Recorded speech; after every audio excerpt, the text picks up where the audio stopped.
रूस के उप प्रधानमंत्री दिमित्री रोगोजिन ने बुधवार को विदेश मंत्री सुषमा स्वराज से नई दिल्ली में मुलाकात की और दोनों देशों के बीच आपसी सहयोग के कई मुद्दों पर चर्चा की।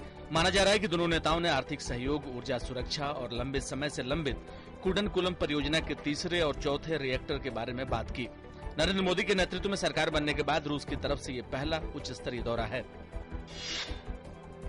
बिहार में गुरुवार को होने वाले राज्यसभा की 2 सीटों के लिए चुनाव से पहले प्रदेश में राजनीति गरमाई हुई है। पटना में बुधवार को राष्ट्रीय जनता दल के नेताओं की बैठक हुई, जिसमें वर्तमान राजनीति पर चर्चा हुई। बैठक के बाद राजद प्रमुख लालू प्रसाद यादव ने कहा कि वे राज्यसभा चुनाव में जनता दल यूनाइटेड के उम्मीदवारों को अपना समर्थन देंगे। लाल कृष्ण आडवाणी से जेल में मुलाकात के बाद बुधवार को यशवंत सिन्हा ने हजारीबाग की एक स्थानीय अदालत में जमानत ले ली। बिजली की समस्या को लेकर 3 जून को कथित रूप से महाप्रबंधक के साथ हाथापाई करने और सरकारी कामकाज में बाधा डालने के आरोप में सिन्हा और 57 पार्टी कार्यकर्ताओं को हिरासत में ले लिया गया था। उनके जमानत की अर्जी देने से इनकार के बाद उन्हें जेल भेज दिया गया था। आडवाणी ने मंगलवार को कहा था कि सिन्हा को जमानत लेकर जेल से बाहर आना चाहिए और झारखंड में बिजली संकट के खिलाफ बीजेपी द्वारा चलाए जा रहे आंदोलन का नेतृत्व करना चाहिए। आडवाणी ने विधानसभा चुनाव के बाद मुख्यमंत्री बनने के लिए सिन्हा को बिल्कुल सही व्यक्ति बताया था। बिहार में सत्तारूढ़ जनता दल यूनाइटेड की बागी विधायक करेणु कुशवाहा की विधानसभा की सदस्यता रद्द करने के संबंध में विधानसभा अध्यक्ष की ओर से दिए गए नोटिस को निरस्त करने के लिए दायर याचिका को पटना उच्च न्यायालय ने खारिज कर दिया। न्यायालय ने कहा कि अर्जी अपरिपक्व है और अभी तक याचिकाकर्ता की किसी भी कानूनी अधिकार का उल्लंघन नहीं हुआ है, इसलिए याचिका खारिज की जाती है।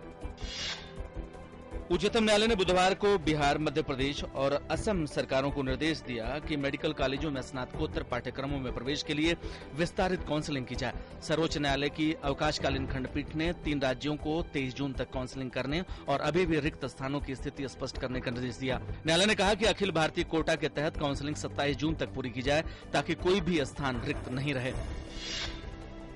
राजस्थान मेडिकल यूनिवर्सिटी की प्री मेडिकल परीक्षा 2014 में गड़बड़ियां उजागर होने के बाद राजस्थान सरकार दोबारा परीक्षा करवाने के लिए उच्चतम न्यायालय जाएगी।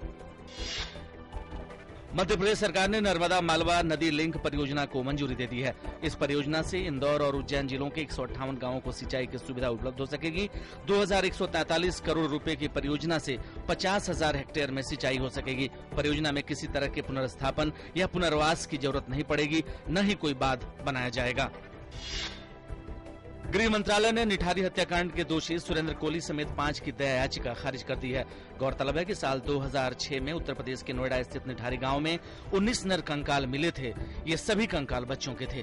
इस मामले की जांच सीबीआई ने की थी। नागरिकों के लिए राष्ट्रीय पहचान पत्र बनाने के मुद्दे को सरकार ने प्राथमिकता दी है और अधिकारियों से इस संबंध में मंजूरी के लिए जल्द प्रस्ताव पेश करने को कहा है। गृह मंत्री राजनाथ सिंह ने कहा कि इससे राष्ट्रीय जनसंख्या रजिस्टर परियोजना को तार्किक निष्कर्ष तक लाया जा सकेगा। सिंह ने निर्देश नागरिक पंजीकरण महापंजीयक सी चंद्रमौली के साथ बैठक के बाद दिया।